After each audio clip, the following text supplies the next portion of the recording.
In a significant shift in U.S. immigration policy, Secretary of State Marco Rubio has announced a one-strike approach that threatens the status of international students and temporary visa holders, including H-1B professionals. This announcement, part of the Trump administration's broader immigration agenda, has raised alarms among foreign students and their advocates who feared the potential ramifications of such stringent measures. On April 30, 2025, Rubio introduced a document reflecting a zero-tolerance policy towards temporary visa holders, characterizing a visa as a privilege rather than a right. Under the Biden administration's catch-and-release policy, illegal aliens were often provided with a get-out-of-jail-free card after arrests for criminal activity, Rubio stated, adding that this leniency has ended.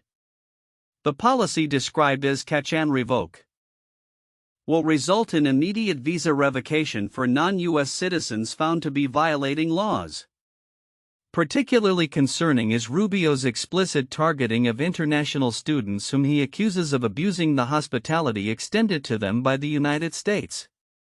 Rubio's rhetoric has intensified in the wake of recent international events such as the October 2023 Hamas attack on Israel, which he cited as an example of the perceived threats posed by foreign nationals on U.S. campuses.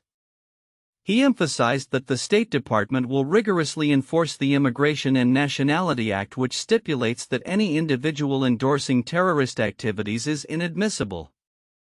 This declaration could extend to recent protests and other forms of political expression, raising fears that even minor infractions could lead to severe consequences for students. The implications of this policy are already being felt on university campuses, where many international students are facing increased scrutiny. Reports indicate that Immigration and Customs Enforcement (ICE) officials have begun systematically reviewing the records of foreign students, flagging those with minor legal issues such as traffic violations which would not typically warrant visa revocation. In a distressing trend, students have been barred from attending classes and risk immediate deportation due to these flagged records. Legal experts have voiced concerns over the lack of due process involved in these actions. Cyrus Mehta, an immigration attorney, urged those affected to challenge the government's revocation actions through legal avenues, emphasizing the need for concerted efforts to counter the climate of fear this policy could create among temporary visa holders. The only way to get the government to back down is through concerted legal action that challenges detention and deportation, Mehta noted. Meanwhile, the broader implications for H-1B visa holders and their employers cannot be overlooked. As Stephen Brown, an attorney specializing in immigration law, pointed out, the processes surrounding employment-based visas differ significantly from those applicable to student visas. Any termination of H-1B status typically requires formal proceedings which, at least for now, provide some degree of protection for professionals under this visa category. However, Brown cautioned that recent developments suggest a troubling shift in enforcement practices that could jeopardize this status without the necessary safeguards. The Trump administration's immigration policy, as articulated by Rubio, marks a stark departure from previous practices and further complicates the landscape for students, researchers, and employers. As the administration continues to impose stricter regulations, the potential for legal challenges looms large, with advocates calling for a more measured and just approach to immigration enforcement. As this situation continues to evolve, the future of U.S. immigration policy under the Trump administration remains uncertain. The rhetoric surrounding catch and revoke suggests an aggressive stance that could undermine the nation's reputation as a global leader in education and innovation. Stakeholders across various sectors, from universities to tech companies, are likely to remain vigilant as they navigate the complexities of an increasingly fraught immigration environment. In a whirlwind of controversy and upheaval, the Trump administration finds itself grappling with significant changes within its cabinet as it marks the first 100 days of its second term. President Donald Trump has been vocally celebrating his achievements, which include aggressive immigration policies, economic reforms, and a robust international stance. However, the atmosphere at the White House is anything but celebratory. As key figures face scrutiny and instability threatens to overshadow the administration's accomplishments. The recent ouster of National Security Advisor Mike Waltz serves as a focal point of the turmoil. Waltz, who has been a prominent figure in Trump's cabinet, was removed amid a flurry of controversies, including a serious security breach involving sensitive military communications. His replacement Secretary of State Marco Rubio will temporarily assume the role as Waltz transitions to a new position as UN ambassador, a move that some analysts suggest is designed to soften the blow of his departure. Trump expressed gratitude for Waltz's service, but insiders indicate that the decision stemmed from concerns about his handling of critical National Security Council staff and a blunder that involved mistakenly sharing a sensitive chat with journalist Jeffrey Goldberg. Simultaneously, Secretary of Defense Pete Hegseth is under fire for his involvement in what has been dubbed the Signalgate scandal. Hegseth, who has faced prior scrutiny, is now linked to two incidents that raised alarms about the sharing of military plans in unsecured messaging apps. Critics argue that his actions have jeopardized national security, particularly after information regarding U.S. military operations was disclosed in group chats. In defending his actions, Hegseth has labeled the discussions as informal and unclassified, yet his explanations have not quelled the mounting criticism. Adding to the chaos, FBI Director Kash Patel is reportedly spending more time in nightclubs than in his office, raising eyebrows among former bureau officials who described the situation within the FBI as chaotic. Frank Figliuzzi, a veteran of the FBI, noted that Patel's frequent absences and altered briefing schedules have contributed to a culture of uncertainty within the agency. Concerns about Patel's conduct have prompted calls for formal investigations into his management of FBI resources and operations. The implications of these developments extend beyond personnel changes. The administration's handling of sensitive information and the integrity of national security operations are under a microscope. The Department of Defense's acting inspector general has announced an evaluation of the use of messaging applications among its personnel, which may expose systematic failings or lapses in protocol. This review is crucial for restoring confidence in the oversight mechanisms that are fundamental to government accountability. As the administration navigates this tumultuous period, it remains to be seen how these controversies will affect Trump's broader agenda. The president's ability to maintain stability within his cabinet while pushing forward his policy initiatives will be tested, particularly as public trust in the administration's competence wavers. With ongoing scrutiny of key figures including Hegseth and Patel, the landscape of Trump's second term is fraught with challenges that could have long-lasting repercussions. Looking ahead, the administration must not only contend with internal strife but also manage the external perception of its governance amid these controversies.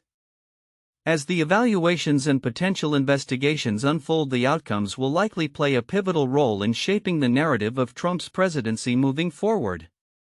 The stakes are high, and the administration's response to these challenges will undoubtedly influence its future trajectory in American politics. In a tumultuous political landscape, the ongoing efforts of U.S. Health and Human Services Secretary Robert F. Kennedy Jr. are drawing scrutiny and sparking debate.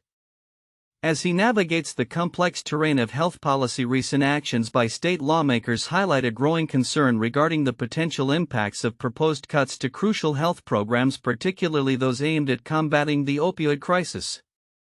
This week, representatives from Colorado and other states voiced their apprehensions as the Trump administration considers significant reductions to the Department of Health and Human Services (HHS) budget. The proposed cuts threaten vital programs including the Overdose Prevention Program and the First Responder Training Initiative, both of which are critical in providing access to naloxone, a medication that has proven effective in reversing opioid overdoses. In a poignant letter to Kennedy, U.S. Representative Brittany Pedersen implored him to reconsider these cuts, sharing a deeply personal account of her mother's battle with addiction.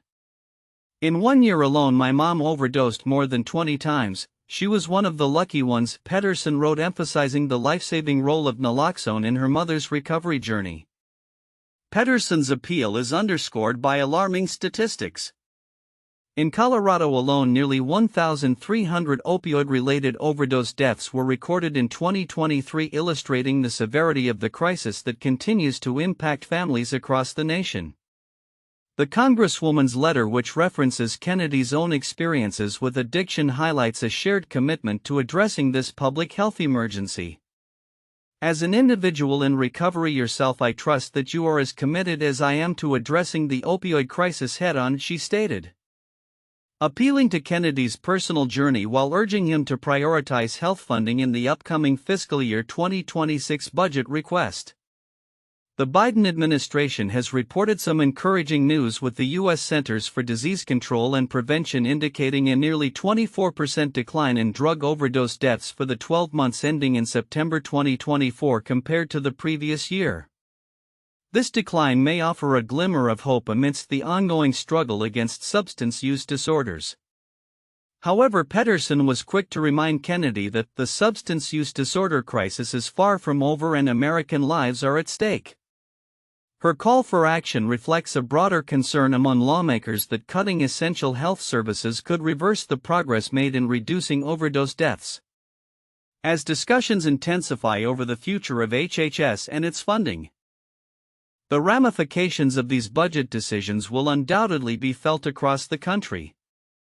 The ongoing tug-of-war between federal budgetary constraints and the urgent need for effective health interventions raises critical questions about the government's role in safeguarding public health. With key programs hanging in the balance, stakeholders are now watching closely to see how Kennedy will respond to these pleas from lawmakers and advocates alike. Looking ahead, the stakes are high. The decisions made in the coming months will not only impact the funding of essential health programs but also determine the trajectory of the nation's fight against the opioid epidemic. As the political discourse continues to evolve, it remains imperative for leaders to prioritize health and well-being, ensuring that resources are allocated effectively to combat one of the most pressing public health crises of our time. In a complex intersection of law and immigration policy, President Donald Trump has publicly asserted his authority to request the return of Kilmar Abrego Garcia, a man whose legal status has become a flashpoint in ongoing debates over immigration enforcement in the United States. Speaking during an interview on NBC's Meet the Press, Trump emphasized his reliance on the guidance of Attorney General Pam Bondi, stating, "I have the power to ask for him to come back if I'm instructed by the Attorney General that it's legal to do so." This assertion comes in the wake of a recent Supreme Court ruling that mandated the U.S. government to facilitate Garcia's return from El Salvador, where he had been sent due to what the administration has deemed an administrative error. The Supreme Court's decision has far-reaching implications not only for Garcia's fate but also for the broader legal landscape governing immigration policy under the Trump administration. The justices ruled that the government must ensure Garcia's case is treated as if he had not been wrongfully deported. Trump's comments, however, suggest a potential disconnect between the administration's understanding of the ruling and its implications.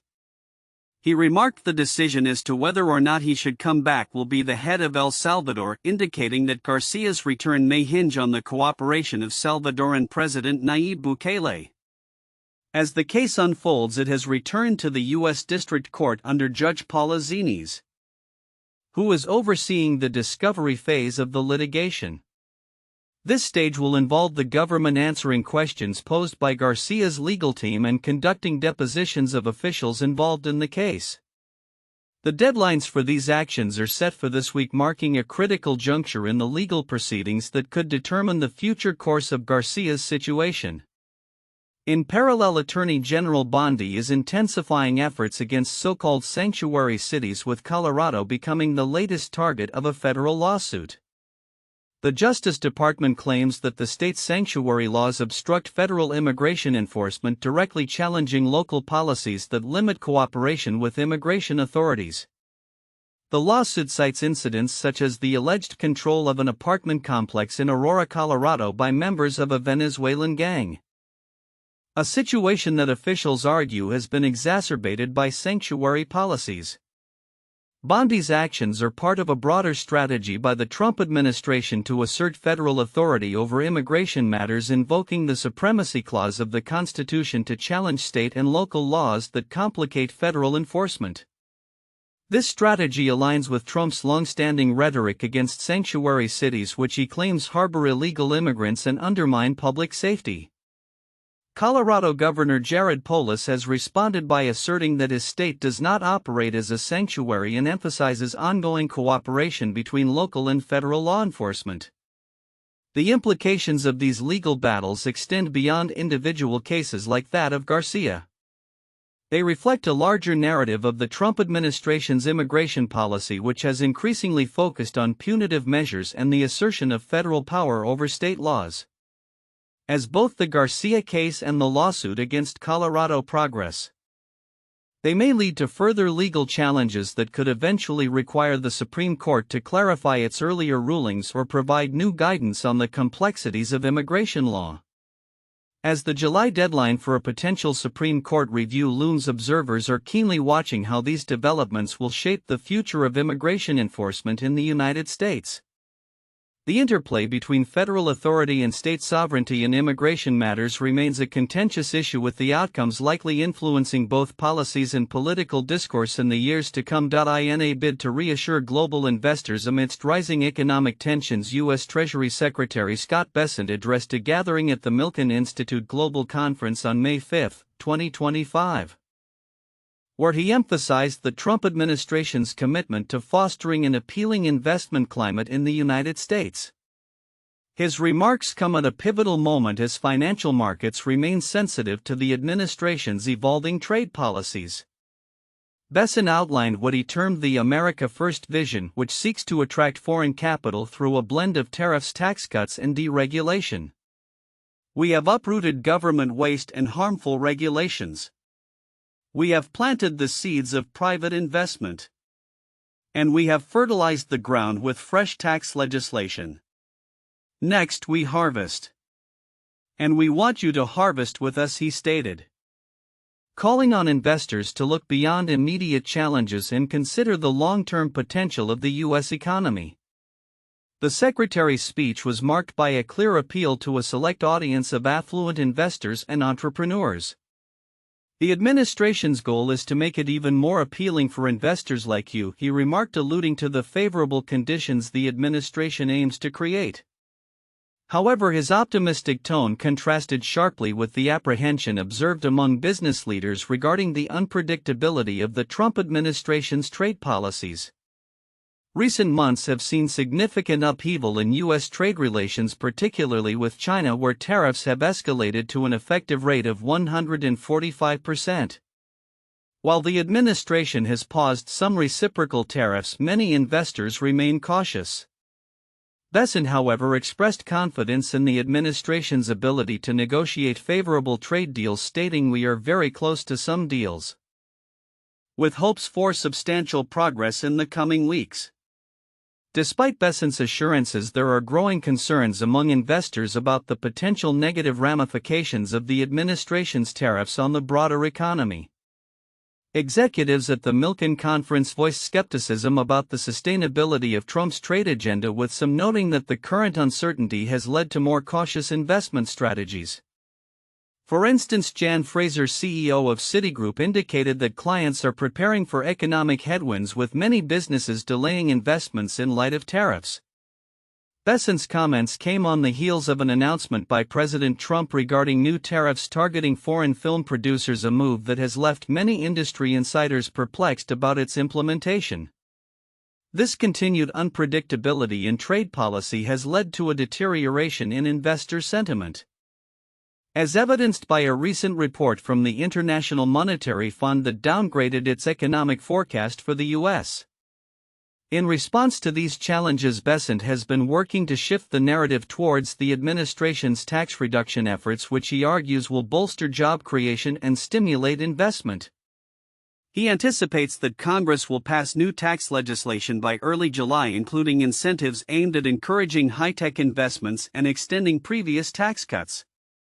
As Besant positioned the U.S. as the premier destination for international capital, he acknowledged the skepticism that investors may harbor regarding the administration's approach. "We have the world's reserve currency, the deepest and most liquid markets, and the strongest property rights," he asserted, underscoring the inherent strengths of the U.S. economy. Yet as the administration navigates the complexities of global trade, the impacts of its policies continue to unfold.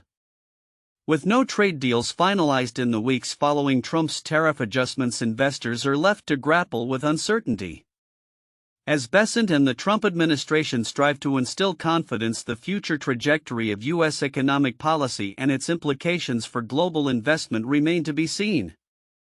The coming months will be critical as the administration attempts to harness investor enthusiasm while managing the repercussions of its ambitious trade agenda.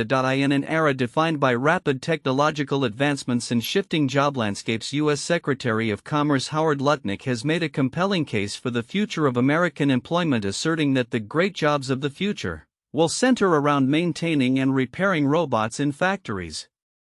As automation becomes increasingly prevalent in manufacturing sectors, Lutnick's vision offers insight into how the workforce can adapt to these changes. During a recent interview with CNBC, Lutnick addressed concerns surrounding job security amid President Donald Trump's tariff policies. He emphasized that these tariffs designed to bolster American manufacturing will not only create new factory jobs but also necessitate a workforce skilled in the maintenance of advanced robotic systems. "It's time to train people not to do the jobs of the past but to do the great jobs of the future," Lutnick remarked, highlighting the need for a shift in training programs towards high-tech skills. The landscape of American manufacturing is evolving, with many companies embracing automation to enhance production efficiency. Recent data from Formic revealed a 17% increase in robot usage among its clients in just 2 months this year, likely in preparation for the impacts of impending tariffs. Companies like Hyundai and Ford are leading this charge, with Hyundai's acquisition of Boston Dynamics and its plans to introduce tens of thousands of humanoid robots into production lines, while Ford has turned to Agility Robotics for its innovative solutions. Lutnick is optimistic about the future of factory work, asserting that jobs in high-tech manufacturing will be sustainable for generations.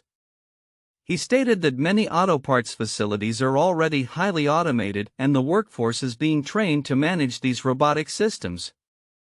"All these automated arms and stuff still need human operators to fix them," he explained, reinforcing the idea that the future of manufacturing is not a zero-sum game between robots and humans, but rather a collaborative relationship where both coexist.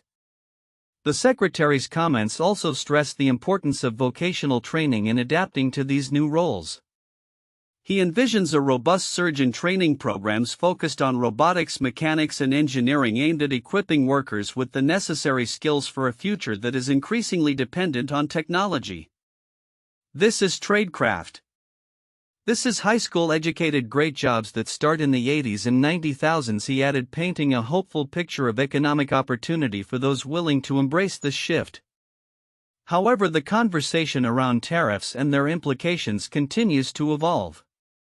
In a separate development, Trump's recent announcement of a 100% tariff on films produced outside the U.S. has sparked debate, with critics questioning the feasibility and legality of such a move.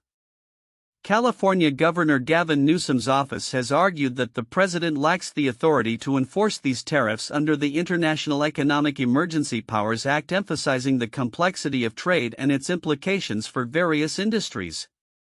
As the landscape of American manufacturing and trade continues to transform, Lutnick's vision for a future where humans and robots work side by side presents a blend of optimism and realism. The path forward will likely involve a commitment to retraining and adapting the workforce, ensuring that American workers are not only ready for the challenges of automation but are also equipped to thrive in this new economic environment. The coming years will be critical in determining how effectively the U.S. can navigate these changes, balancing the advantages of technological innovation with the need for sustainable employment opportunities.